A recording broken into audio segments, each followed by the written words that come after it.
কার্যক্রম গ্রহণ করছি।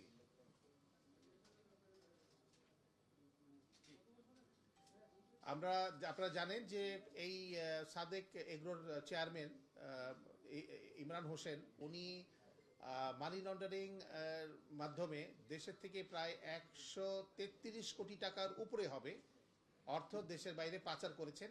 তাছাড়া উনি বিদেশ থেকে সরকারি যে নীতি আছে রয়েছে, যে আপনার কৃত্রিম গো প্রজনন কেন্দ্রে সাভারের যে আপনার যে সরকারি যে নীতিমালা রয়েছে, নীতিমালার বাইরে গিয়ে উনি ব্রাহ্মা জাতের বেশ কয়েকটি গরু, প্রায় 15টি গরু দেশে আমদানি করে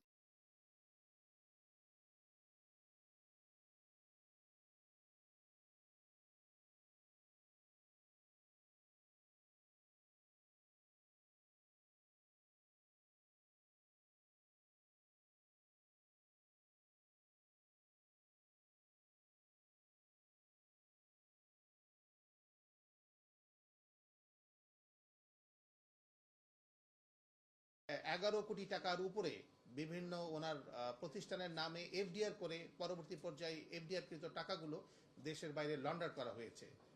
তো বিভিন্ন অভিযোগের বিরুদ্ধে তাকে গ্রেফতার করা হয়েছে এবং বর্তমানে এটি বিচারাধীন বিষয়। আমাদের তদন্ত কার্যক্রম শুরু হয়েছে। গতকাল যেহেতু উনি গ্রেফতার হয়েছেন, তদন্ত কার্যক্রম শুরু হয়েছে। আমরা হয়তো বা আরও নিকট ভবিষ্যতে আপনাদেরকে আরও এই বিষয়ে বিস্তারিত জানাতে পারবো।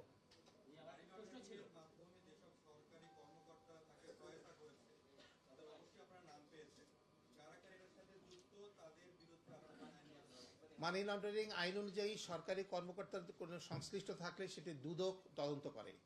মানি লন্ডারিং আইন অনুযায়ী সরকারি যে কোনো মানে কর্মকর্তার যদি মানি লন্ডারিং এর সাথে সম্পৃক্ততা পাওয়া যায়, সেটির তদন্ত করবে দুর্নীতি দমন কমিশন।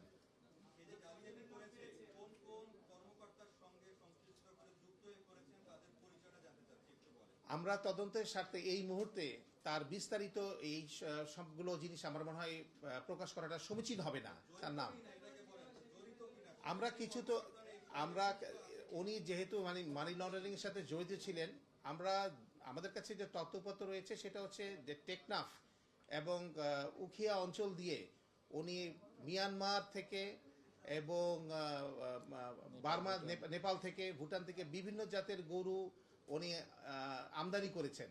যেহেতু এটা একটা বিরাট বড় এরিয়া, অনেক বড় একটা পোরাস বর্ডার, আমাদের ধারণা যে হয়তোবা এখানে অন্য কেউ কোনো ব্যক্তি এবং গোষ্ঠী তাদের সাথে জড়িত থাকতে পারেন। তবে এই বিষয়টি তদন্তাধীন রয়েছে, আমরা সামনে আপনাদেরকে জানাতে পারবো।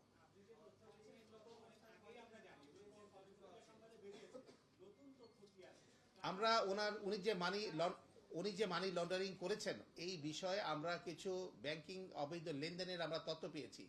আমরা তদন্তের স্বার্থে ওই বিষয়গুলো আমাদেরকে একটু গোপন রাখতে হচ্ছে। যে ব্যাংকগুলোতে, আমরা কোনো ব্যাংকের নাম উল্লেখ করছি না, যে ব্যাংকগুলোতে ওনাদের অবৈধ লেনদেন পাওয়া গেছে এবং মানি লন্ডার হয়েছে, সেটার যে টাকাগুলোর উৎস এবং টাকাগুলোর পরবর্তী পর্যায়ে প্লেসমেন্ট অ্যান্ড লেয়ারিং যেটা আমরা বলি, সেগুলো যেটা হয়েছে তাতে আমাদের কাছে প্রতীয়মান হয়েছে প্রাথমিক অনুসন্ধানে যে উনি মানি লন্ডারিং এর সাথে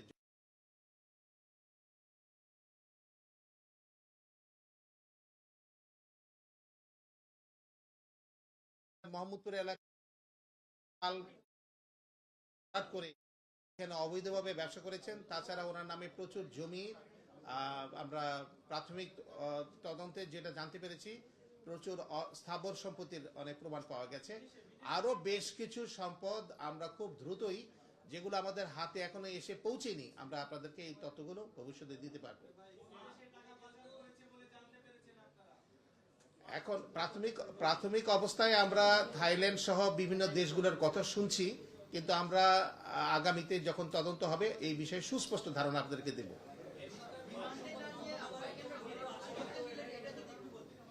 জি না, উনি তো যে কোনো ব্যক্তি গ্রেপ্তার হলে প্রথমে উনি হাজতে যাবেন, পরবর্তী পর্যায়ে মামলার তদন্তকারী কর্মকর্তা রিমান্ডের প্রেয়ার দিবেন। এটা পরবর্তী স্টেপ। জি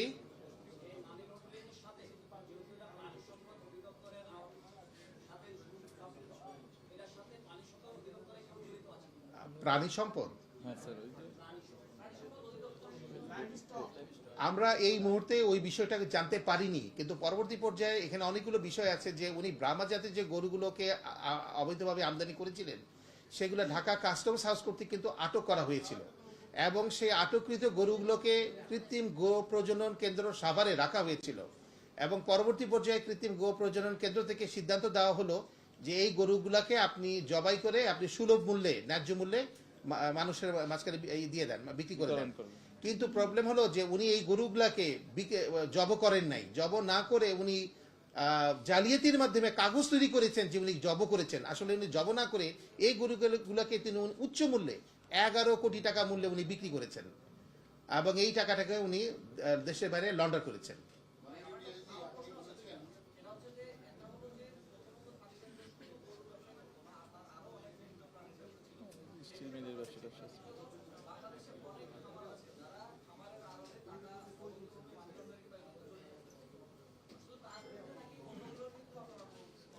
অন্যান্য বিষয়গুলো আসছে, যেমন ওনার জালালাবাদ মেটাল লিমিটেড, এখানের এই ধরনের একটা প্রতিষ্ঠানের সন্ধান আমরা পেয়েছি, সেই বিষয়ে আমরা তদন্ত চলছে।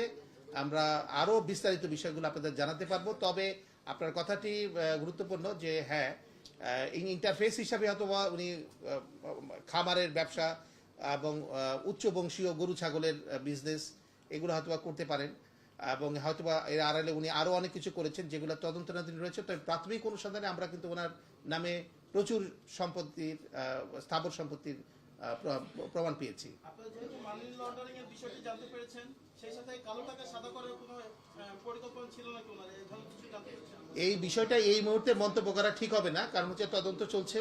আপনারা শুধুমাত্র প্রাথমিক যে তথ্যগুলো আমরা পেয়েছি সেগুলো আমরা আপনাদের জানাচ্ছি। ভাই আপনারা একটু চুপ করেন, বড় ভাই কি বলবেন? মোহাম্মদপুর বেরিবাদ এলাকায় তার জবরদখল করা সম্পত্তি ছিল, এটা আপনারা প্রাথমিক তদন্তে পেয়েছেন।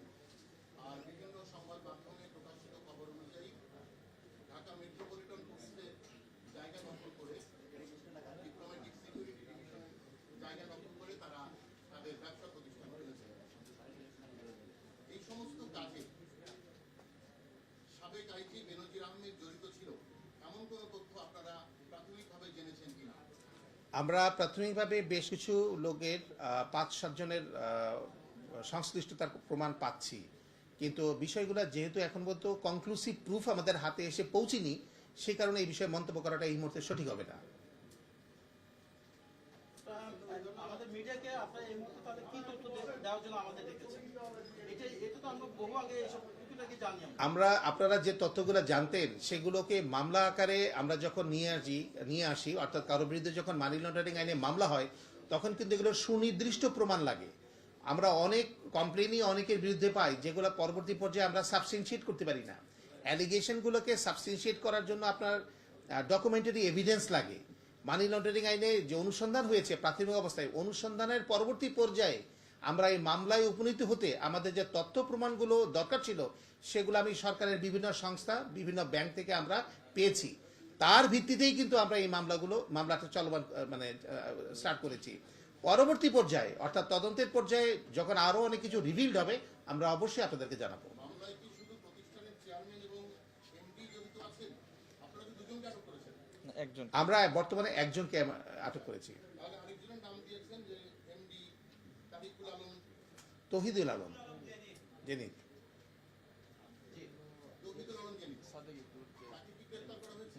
তাকে গ্রেপ্তার করা হয়নি, আমরা অভিযান চালাচ্ছি এবং এর সাথে আরো 5-7 জনের সংশ্লিষ্টতা আছে। ওনার এই অবৈধ বিজনেস এবং অন্যান্য সিন্ডিকেটের বিষয়, মানি লন্ডারিং ইস্যুগুলোতে আরো 5-7 জনের সংশ্লিষ্টতা আমরা প্রাথমিক অবস্থায় পেয়েছি। কিন্তু যেহেতু আমি আগে আপনাদেরকে বললাম যে একজনকে আইনের আওতায় আনতে গেলে তার বিরুদ্ধে সুনির্দিষ্ট অভিযোগের প্রমাণ দরকার। সাক্ষ্য প্রমাণ ছাড়া আপনি তো আইনে কাউকে সম্পৃক্ত করতে পারবেন না। সেইটুকুর জন্য আমাদের অপেক্ষা করতে হচ্ছে। আমরা খুব দ্রুতই এই যে আমরা তথ্য প্রমাণ প্রাপ্তির যে বিষয়গুলো এগুলো চলমান রয়েছে, বিভিন্ন সংস্থা থেকে আমরা পাচ্ছি। তবে যতটুকু পেয়েছি সেই আলোকে মামলা রুজু করা হয়েছে। বাকিটুকু পেলে আর যারা যারা সম্পৃক্ত সবাইকে আমরা আইনের আওতায় আনতে পারবো।